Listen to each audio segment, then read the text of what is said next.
วิธีง่ายๆផ្សារភ្ជាប់ជាមួយនឹងចក្រវាឡបានណាបងប្អូនទាំងអស់គ្នាធ្លាប់ធ្វើយើងផ្សារភ្ជាប់ជាមួយនឹងចក្រវាឡមានន័យថាយើងឲ្យចក្រវាឡជួយធ្វើការងារឲ្យយើងគឺ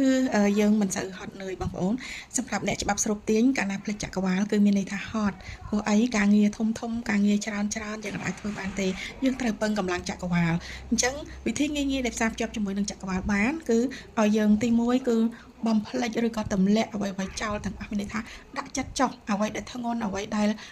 យើងគិតថាធ្វើមិនបានដាក់វាចុះសិនណាដាក់ចុះហើយ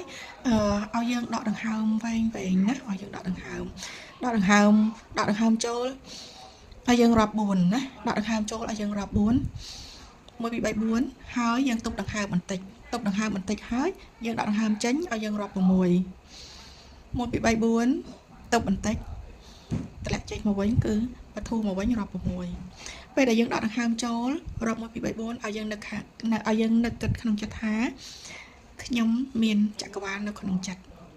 ពេលដែលយើងតម្លាក់ដង្ហើមដកដង្ហើមចេញមកវិញឲ្យយើងនឹកគិតនៅក្នុងចិត្តថាចក្រវាឡនៅក្នុងចិត្តរបស់ខ្ញុំមានចក្រវាឡនៅក្នុងចិត្តចក្រវាឡមានខ្ញុំនៅក្នុងចិត្តដូចគ្នាមានន័យថាឲ្យយើងនឹកគិតថាយើងមានចក្រវាឡនៅក្នុងចិត្តចក្រវាឡក៏មានយើងនៅក្នុងចិត្តដូចគ្នាអញ្ចឹងឲ្យយើងគិតបែបហ្នឹងហើយយើងធ្វើបែបនេះឲ្យបានប្រហែលជា1នាទីឬក៏2នាទីយ៉ាងតិចបងប្អូនសាកធ្វើបែបហ្នឹងហើយប៉ុន្តែ